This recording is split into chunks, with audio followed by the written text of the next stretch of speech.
Good morning. We'll call the Wednesday morning, June 12th meeting of the Criminal Justice Committee to order. Start with roll call. Mr. Hess? Present. Mr. Long? Mr. Carrico? Present. Mr. Eckhoff? Present. Mr. Hunter? Ms. Turner? Present. Ms. Monday? Present. Ms. Andrade? Ms. Armour Earps? Ms. Rittman-Akemi? Mr. Marion? Mr. Lowy? Present. Mr. Wheeler? Mr. Alexander Hildebrand? Present. We have a quorum.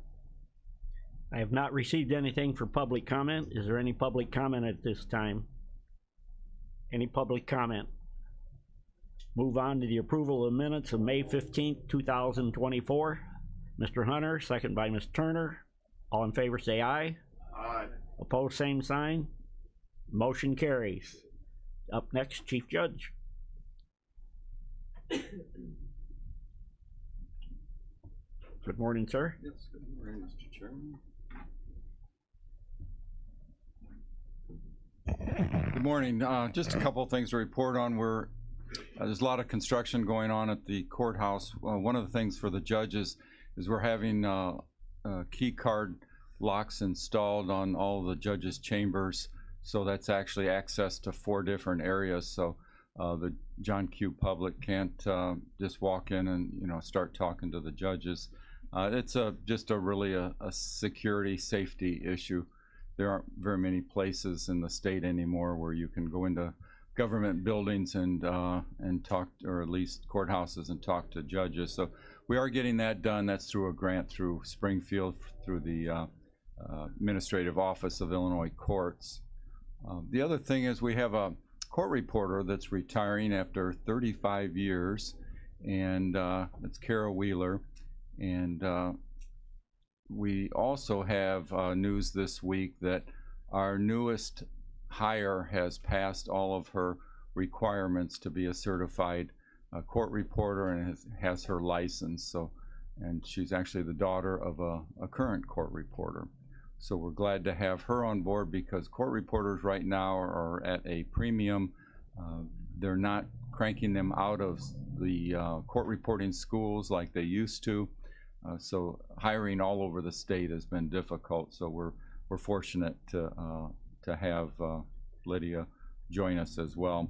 And if you don't know, all the court reporters are paid for by the state. All their benefits and their salaries are paid for by the state. I'll be at a Chief Judge's meeting Friday, so I can report next month on if there's anything newsworthy there going on in the state. So that's all. Yeah. Any questions for the Chief Judge? Thank you. Okay. Up next, Ms. Cianci from the Circuit Clerk's Office. In the package you have a copy of the monthly report. Take a motion to approve that. Mr. Eckhoff, Mr. Lowy with a second. Good morning, Sandy. Good morning. Comments on your report? I don't have any unless anyone has any questions. Rob, there's I'll give you a quick rundown. The 3-page report, or 3-page, that's all the funds that we collect, and that's how they get dispersed every month.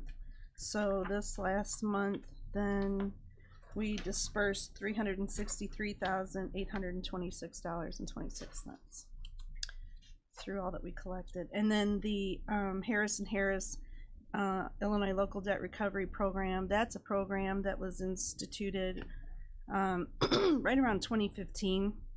If you can look at the chart, how the numbers, especially in the month of May, that's bolded out there, it jumped from 53,000 in one month to 282,000.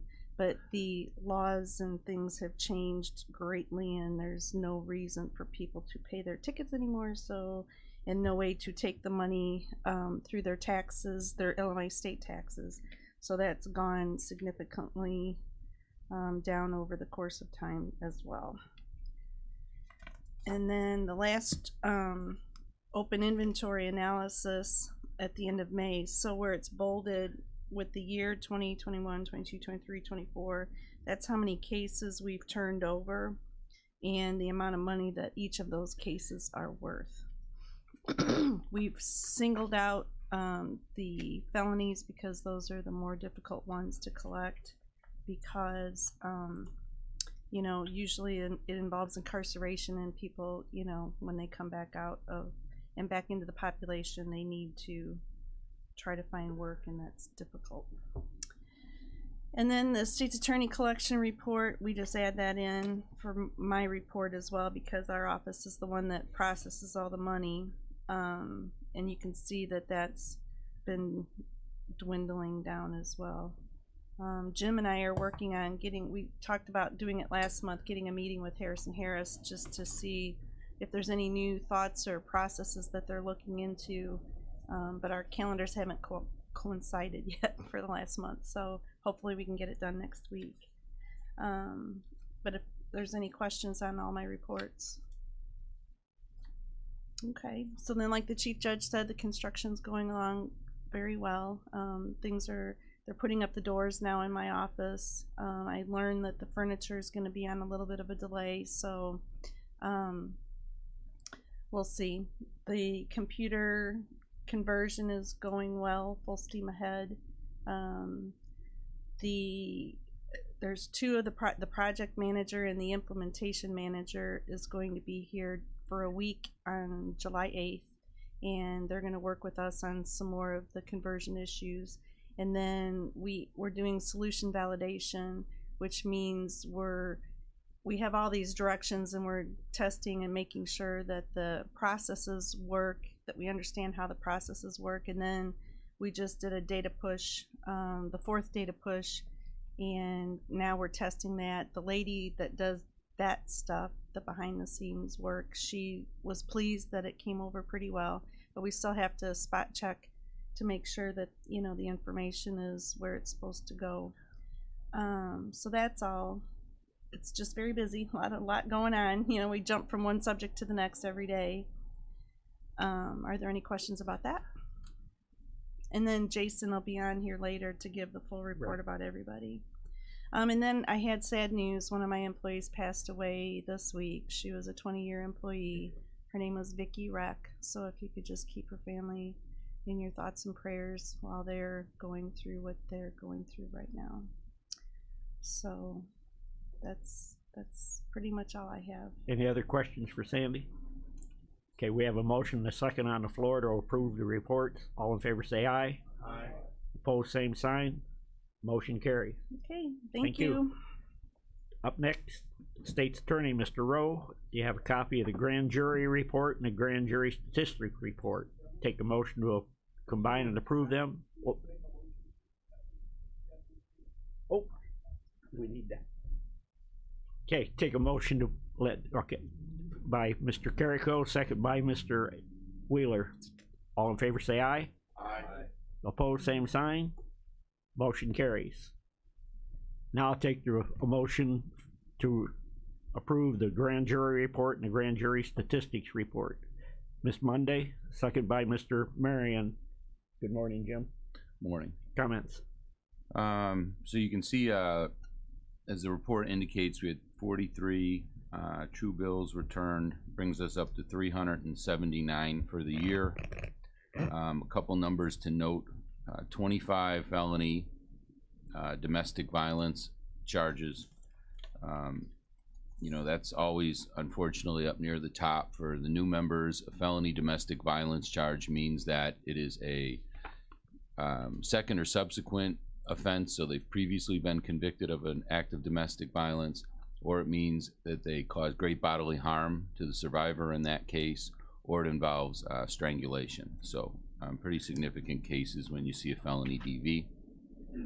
32 aggravated battery charges. I can tell you the majority of those are being committed upon law enforcement officers.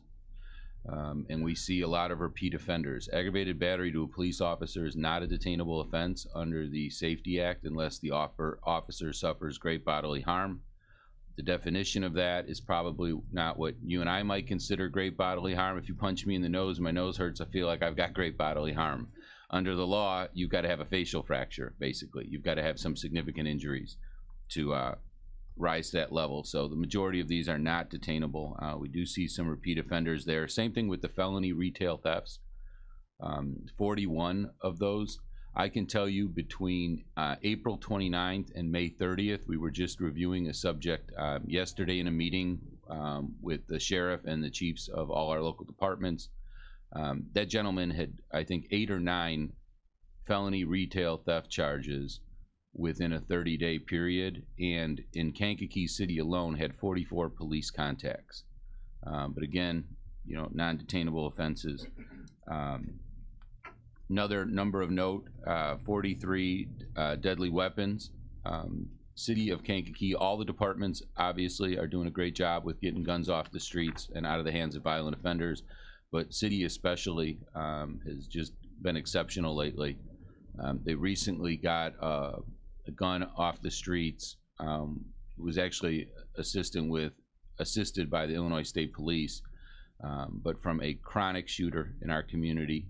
And I believe the gun was modified and had a 100-round drum attached to it, 9mm. They're just, you know, the ability to just spray bullets, basically.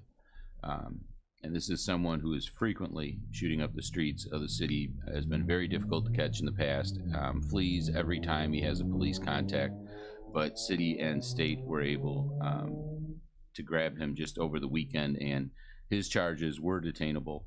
So hopefully it keeps him in for a little while.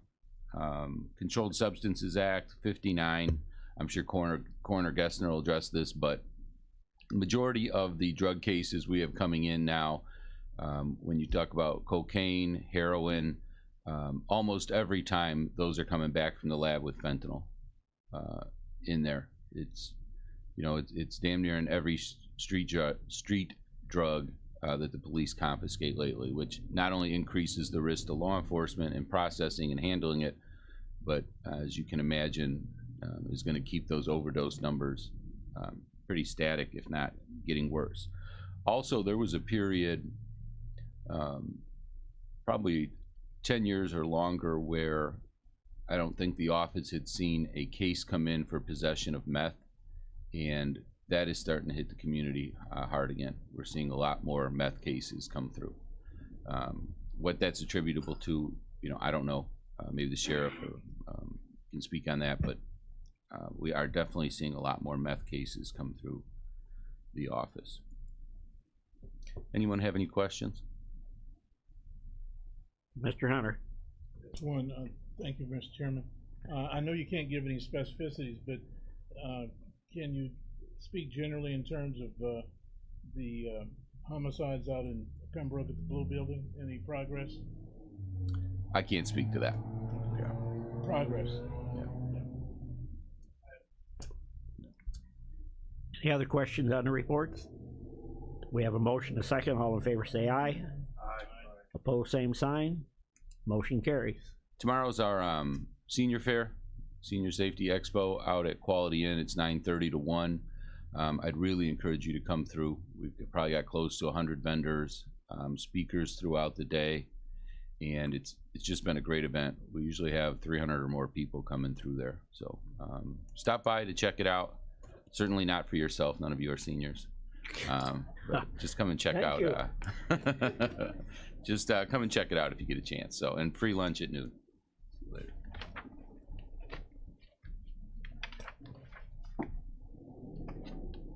Up next, Mr. Pennewick from the state, or the Public Defender's Office. In your package, you have a copy of his monthly report. Take a motion to approve that by Mr. Lowy, second by Mr. Hunter. Good morning, Ed. Good morning, Roger. Comments on your report? I have no comments. Happy to answer any questions anyone might have. Nothing. Okay, we have a motion second. All in favor say aye. Aye. Opposed, same sign. Motion carries. I have nothing to report. Everything's just plugging along, and welcome to new members of the county board who some I have known for years, others I've not yet met formally, but as always, if you have any questions about my office, come by, call me, whatever. I'm completely accessible. I'm happy to answer any questions anyone has about anything that's going on in my office, so please do so. That's all I have. Okay, thank you. Thank you. Up next, probation, Mr. Latham. In the packet again, you have a monthly report. Take a motion to approve that. Mr. Carrico, second by missed Monday. Morning, Tom. Good morning. I have nothing to add to the report unless there's any questions. Any questions on Tom's report? We have a motion and a second. All in favor say aye. Aye. Opposed, same sign. Motion carries.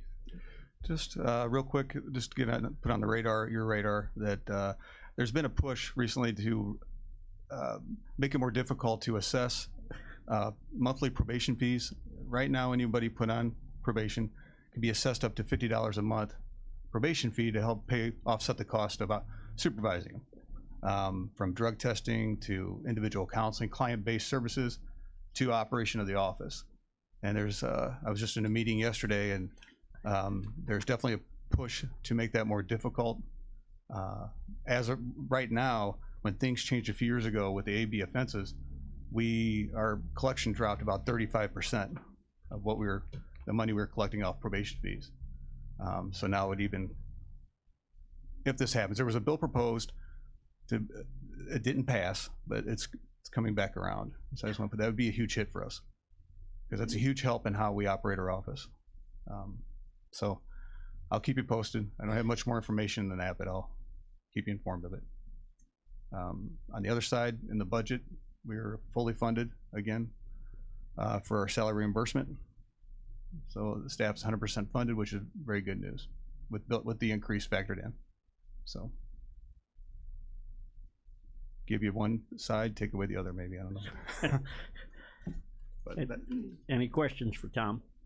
Mr. Wheeler. Thanks, Tom. Excuse me. The thought processes on budgets are starting to roll around in there after we get through just finishing our audits from last year, and I guess the question I had would be on juvenile detention. What are the patterns that you may be seeing Safety Act, non-Safety Act impacts? Are we seeing it go up, down, lateral? It's just staying the same. They're not putting juveniles in detention unless they're doing something really bad, or they keep cutting the ankle bracelet off. Is that still what we're looking at? well, I think the numbers wise of detention days, and numbers is the same as over this past year, has not changed. It's been pretty consistent. There's nothing coming that should impact that, because we talked about, they were looking at juveniles being up until 21. That's always a discussion. It's a I'm worried that's thought, because that's a lot of the frequent flyers. That would be the big issue, obviously. I mean, that would increase the number, obviously, but that's always talked about. I can't say that discussion's changed any or moved forward, or more than it was a few years ago. I think it's but if that happened, that's the one thing we'd watch for. I don't see what else would really kick up detention numbers outside of something like that, increasing the age of a juvenile. Okay. Thank you. And that'll be a lot of runway. They won't like pass it in veto and then implement it I hope on January 1st, because that would take a lot of time. I would hope they wouldn't, but who knows what they, I mean, because there would be a lot of time to prepare for the cost of that. Right. Okay. Thank you. At 4 o'clock in the morning. But that's all I have, unless there's any questions. They got the date set for the drug-free auction. I'm going to tell you it's in October, but I'll get the exact date to you. I think it's 25th. I don't have it in front of me. Yeah. Just wrote it down. 25th. Okay, thank you. 25th of October. I was going to start texting somebody right now. Yeah. But that's if you guys have never attended that, that's something you need to do. That's a good fundraiser for the group, and it's a good time. And to add to that, Roger, they're also building in the newly developed mental health court, so that'd be part of their fundraising. It's going to be one fundraiser for both, basically. So it's see how it goes. Yep, great. All right. Thank you. Up next, the sheriff. Don't see him. Yeah, he's there. In the packet, you have a copy of the monthly report from the sheriff. Take a motion to approve that. Mr. Eckhoff, second by Mr. Hunter. Didn't see you behind the chair.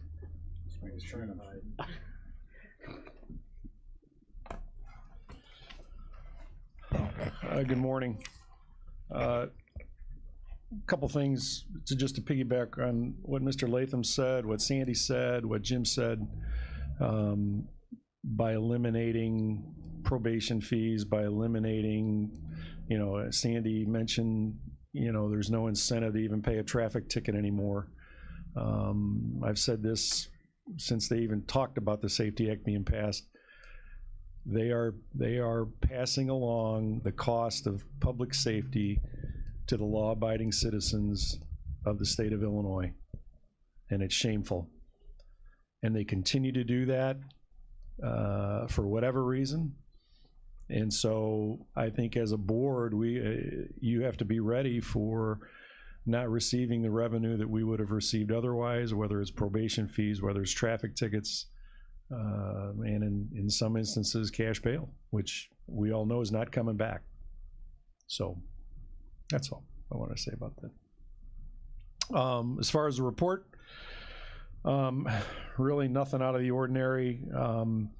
If you look at under section 2 of the corrections side, the revenues, last year at this time we were at about 5.4 million. This year we're about 5.1 million, so we're about $300,000 less. Some of that is attributable to our detainees that we're housing for Champaign County. That number is slowly being reduced for a number of reasons.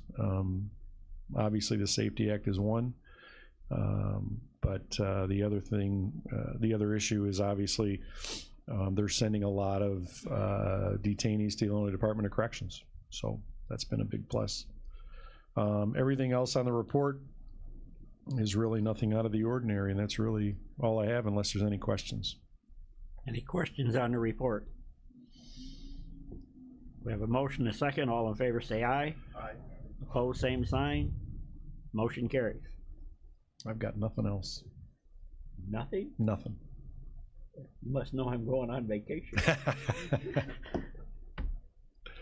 Any questions, Mr. Hunter? Not a question, but just a comment. Thank you very much. I can't say anything about what's going on at the Pembroke either. I'm not going to ask. You know, Roe, or you slapped me already. And I should, yeah. I was looking at, you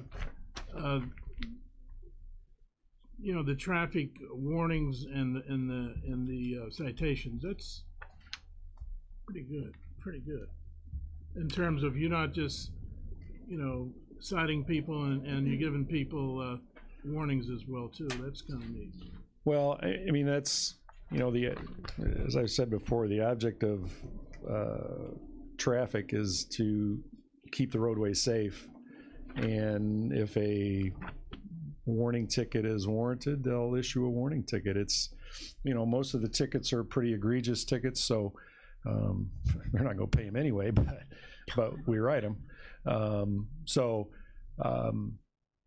Yeah, I mean, that's, you know, just the way that, you know, it should be. You know, warnings are just what they are. Thank you. Thank you. Have a good week. You bet. Carrie wasn't back there? No, it's Kelly Bloom. Okay, up next.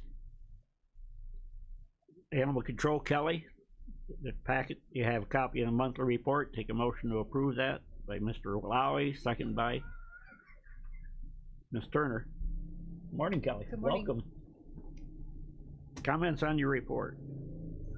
The only thing that I'd really like to point out is the increase in the microchips. We went and did a microchip clinic at one of the farmers market events, and we did 48 chips that day, which was pretty phenomenal.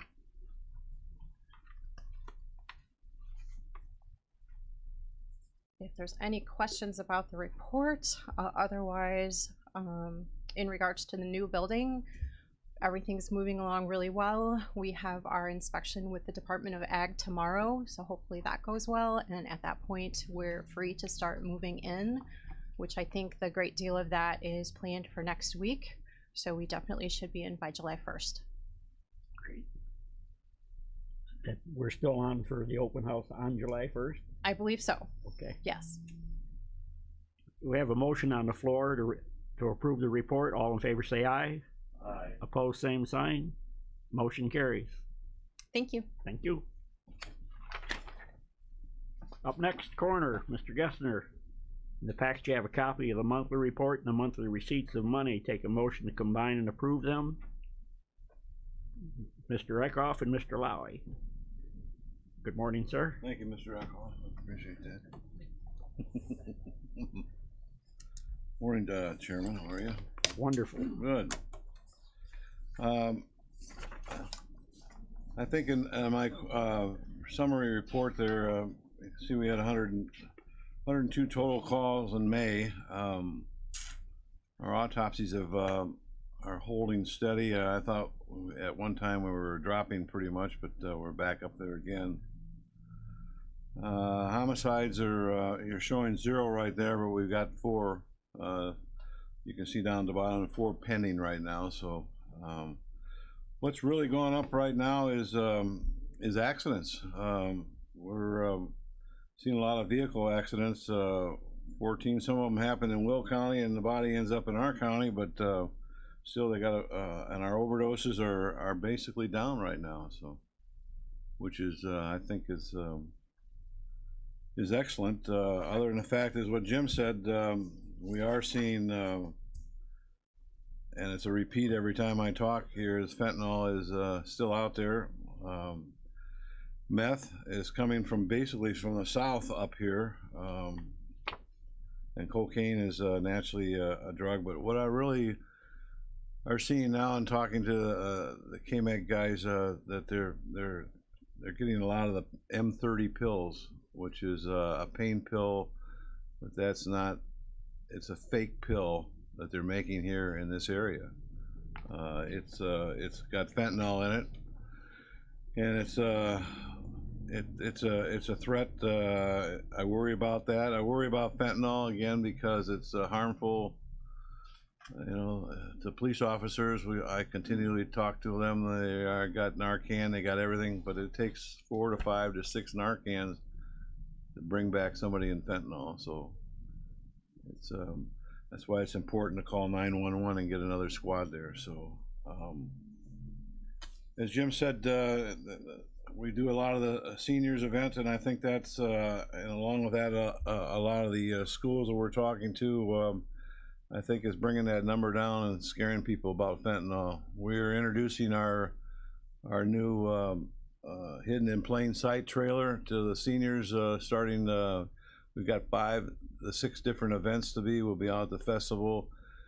We're going to show people how you can hide drugs, how the younger people hide their drugs in the house, and it's really amazing. It will set you back to see what type of products are used out there that you think Coca-Cola or a water bottle or lipstick or whatever, all kinds of different things. One of the most interesting one is where your light switch is, where they attach their baggies on that and take it down the light switch there, and whoever looks in the light switch, you know, it's unbelievable. So if you get a chance, we'll be all over the county. We'll be at the festival, like I said. We'll be we're going to different organizations, and hopefully bring this out to where the young kids will put their where they put their drugs, and probably some of the adults too. So,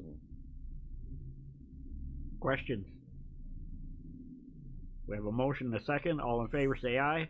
Aye. Opposed, same sign. Motion carries. Anything else?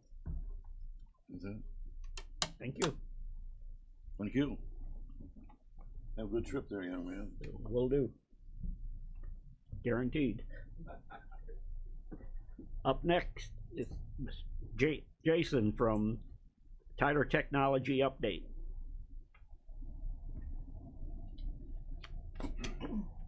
Morning, Chairman. Good morning again. Right.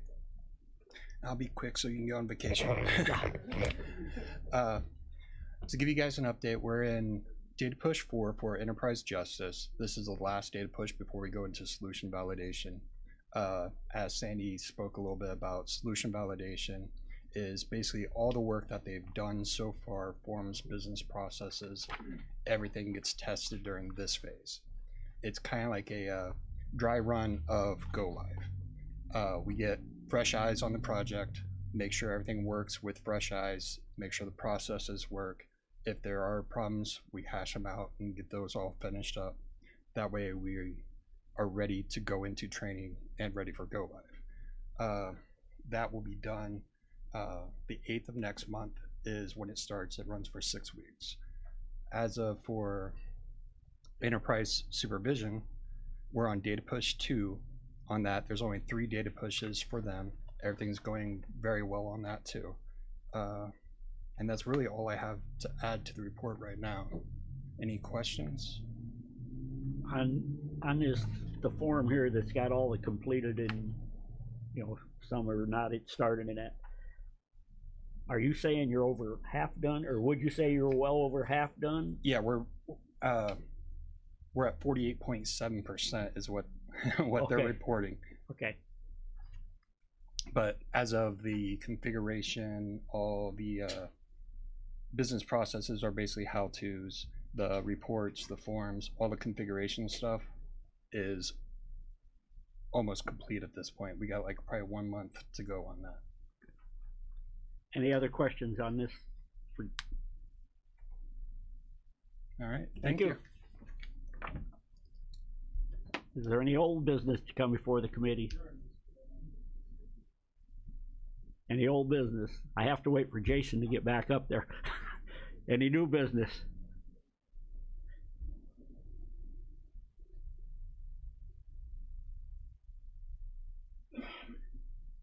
Mr. Carrico, motion to adjourn, second by Mr. Lowy. All in favor say aye.